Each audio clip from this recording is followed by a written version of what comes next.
Hey, how's it going, everyone? Just back in with another sequence video. So this one is in 2nd Esdras 2, starting in verse 1, talking about salvation. Thus saith the Lord, I brought this people out of bondage, and I gave them my commandments, my men servants, the prophets. And so I brought this people out of bondage. It's talking about salvation in the modern day America and Egypt. Next, I gave them my commandments, my men servants, the prophets. These are the two witnesses, okay? And so they're going to keep the commandments of God, and they're going to be prophets. And I did a lesson recently linking Revelation 19:10, which says that any valid testimony has to have the spirit of prophecy, and it's going to be a form of worshiping God. And so you're not worshiping God unless you have a testimony, which has to have the spirit of prophecy. Okay, that's one-to-one, because the entire Bible, which I'm showing with these sequence videos, is looping the same end times narrative. And so, and no one, me included in the past, I never had a valid testimony until you started prophesying. Okay, so just know that. And so these two prophets, they're going to be prophesying, of course. It says they're going to be men, servants of God, and they're going to keep his commandments. Okay, and so that's a very important way to look and distinguish and look out for who they are, you know, and wait for them. And so, so verse 1 has salvation. Then it talks about God giving them, which is in the last days of the earth, these men servants, the prophets, and they're going to keep his commandments. Okay, but it also says whom they would not hear but despise my counsel. So if you read Revelation 11, they're going to be killed.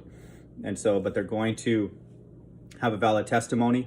It's going to be the spirit of prophecy, and they're going to keep God's commandments. Okay, and so that's why we know that they're not here yet. Okay, so that's salvation, and then the time of the two witnesses. Now I brought you, now this is the time of the great tribulation, Revelation 16, which they're overseeing, the two witnesses. Verse 3, I brought you I brought you up with gladness, but with sorrow and heaviness have I lost you. For you have sinned before the Lord your God and done that thing that is evil before him. So now this is the time of evil. This is in 2nd Esdras 2:33. Okay.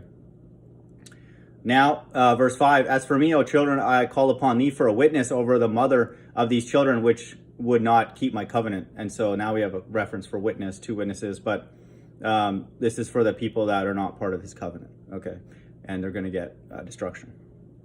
Verse 6, that thou bring them to confusion and their mother to a spoil, that there may be no offspring of them. And so he's going to end all generations. Okay, and it's the time of confusion. Okay, the great tribulation. Verse 7, let them be scattered abroad among the heathen, let their names be put out of the earth, for they have despised my covenant. So this is a time where God is judging the entire earth. Okay, and now after the time of the great tribulation, America gets destroyed.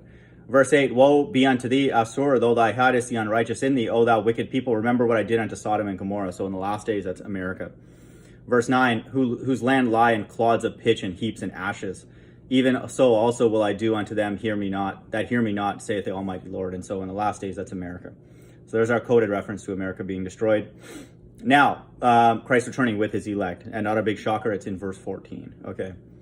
Take heaven and earth to witness, for I have broken the evil in pieces and created the good, for I, saith the Lord. Take heaven and earth. So in the heavens, Christ is going to be returning with his angels and the elect. Verse 15, mother, embrace thy children and bring them up with gladness. Make their feet as fast as a pillar. So this is a coded reference. When Christ returns with his elect and the angels, their feet is going to be fast as a pillar. And this pillar is described as what emanates out of these UFOs. And so their feet are going to be as fast as a pillar, which means they're going to be able to move quickly in these UFOs, okay, which emanate this beam, you know, down the middle. For I have chosen thee. Okay, so there's a reference to the chosen, saith the Lord. And so the elect will be with him when he returns in that time. Verse 19, and as many fountains flowing with milk and honey, and 7 mighty mountains, whereupon there grow roses and lilies, whereby I will fill the children with joy. Verse 20, do right to the widow, judge for the fatherless, give to the poor, defend the orphan, and clothe the naked. So in the last days, that's referring to the kingdom in 19 and 20. So 2nd Esdras 2, 1 to 20 also supports the sequence of the end times. Hope everyone's doing well. Bye.